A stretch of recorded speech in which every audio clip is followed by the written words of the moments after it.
Hey guys, Justin from Otakus here, welcoming you to Essential Anime Episode 7. I can't believe I'm up to 7 episodes of this already, and you guys have been great by giving me feedback and making suggestions on what animes we should actually feature here on Essential Anime. But we are still still in the month of October right now, so we're going to keep it with the action and slash, things with horror theme elements with monsters or creatures.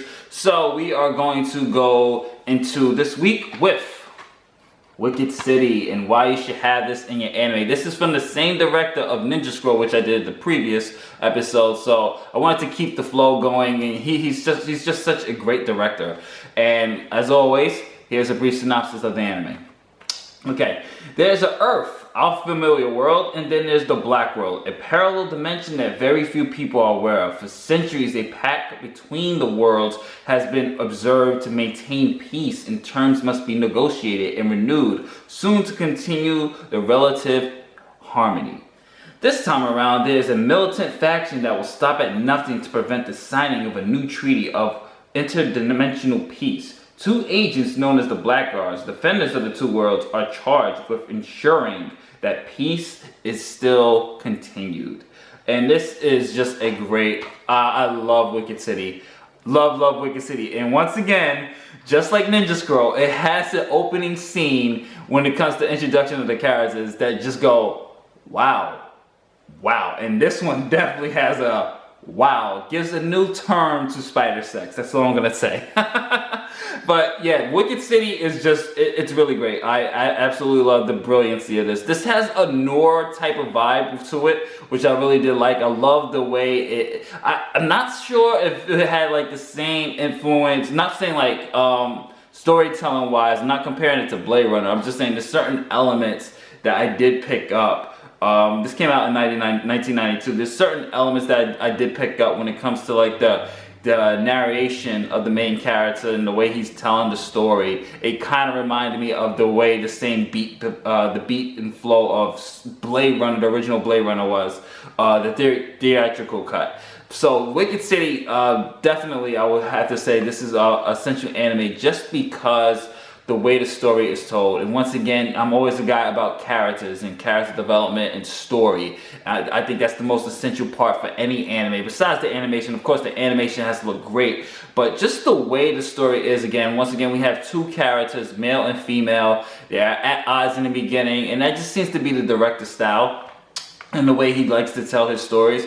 But there's always some deep-rooted inner turmoil when it comes to the female characters, which I did like, and especially in this one, the female characters, she's kind of torn between the two worlds.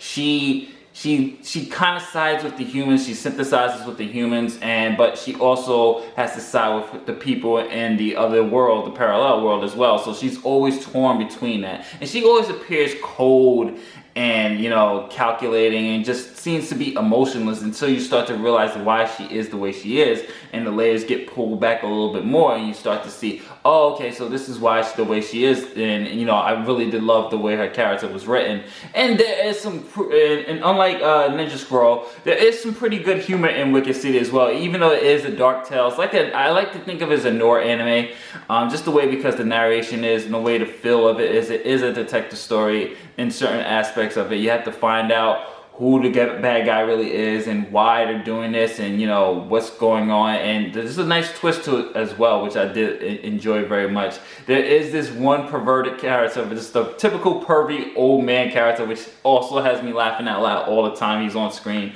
I kind of think he steals the show, but there's times that I feel like he does bring the tone down a little bit more from what they were trying to establish. But overall, the action is pretty good for what the action is. This is some dark situations, and since this is the month of Halloween, we're going to talk a little bit about the creatures in Wicked City. Like I said, the opening scene is an OMG moment, especially if you've never seen it. Once you see it, you're going, oh my goodness, could you imagine that in live action? There is a live action version of this. skip it. Definitely, I'm doing you guys a favor. Skip the live action of Wicked City. But anyway, so just the way the creatures are designed, especially the Spider Girl, and just the way some of the other interdimensional beings are, I thought it just nailed it very well. And I love the use of dark colors here. They use a nice dark shade of blue for the nighttime scenes that really illuminate this noir type of feel. Just the voice acting as well, from English and Japanese, stellar performances. I'm still looking for this soundtrack, so if you guys know where I can find the soundtrack, because I love the music in this one, please leave a comment below, let me know that one. But overall, you guys, Wicked City is another anime you definitely need to have in your collection. If you don't have it, get it. It's a great film, great characters, well done, well made. This is Justin from OtakusGeeks.com saying, later days.